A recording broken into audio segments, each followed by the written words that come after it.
right. Over in the Midwest, the final game of the round of 32 there has 5-seed Miami against 4-seed Indiana. Hurricanes looking to advance to the Sweet 16 for the second straight year. That'll be the first time that they've done that in their history. Hoosiers haven't seen the last 16 since 2016. The line here, tight, Chip. You're looking at 2 points to the Hoosiers, the total of 145 and a hook. What type of game are you expecting here, and how are you playing it?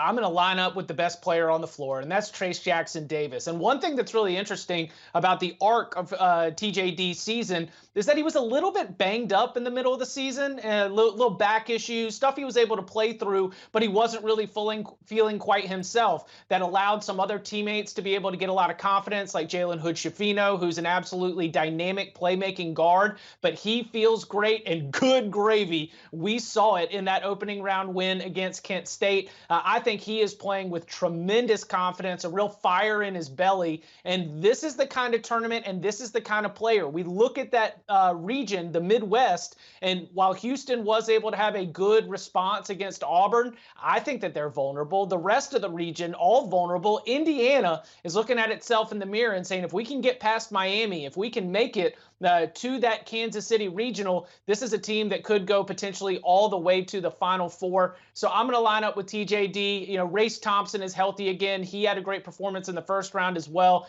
I just really like the Hoosiers' form. And this is not a knock on Miami, who had a great close to the game. They were able to win a low-scoring game, which is not necessarily something that we've seen. But still, that two-point defense was really, really bad down the stretch. That ain't good going up against Trayce Jackson-Davis. Well, and the good thing for Miami was they had Norchad Omier back in the lineup on Friday night. Played 36 minutes, had that double-double with 12 points, 14 rebounds. Kenny, I mean, we're looking down the road. The winner of this game is going to face Houston, but in terms of the play here, once again, you're chasing a total. Yeah, my number was right on. I made Indiana 2 in this game, made them the favorite over Miami, and should be a great game. This could be fun. Two teams that I really think both teams really want to push the tempo as much as they can. They will when there's a possibility to do that. Miami, a great defensive effort against Drake. Maybe, I don't know if it wasn't, I didn't see the game. They held Tucker DeVries to 3 points, 1 of 11 3-point shooting. If he makes what he normally makes, Drake probably wins that basketball game. They did not hold down the center for Drake, who had a big night inside, and that's why TDJ will have a big game for Indiana. I think he has his way inside. Race Thompson, as Chip said, is healthy again. He put up a big number in their win against Kent State. Both teams played their last game against a team who wants to play slow. Drake and Kent State want to kind of control tempo. They play good defense. They're very, very fundamentally sound.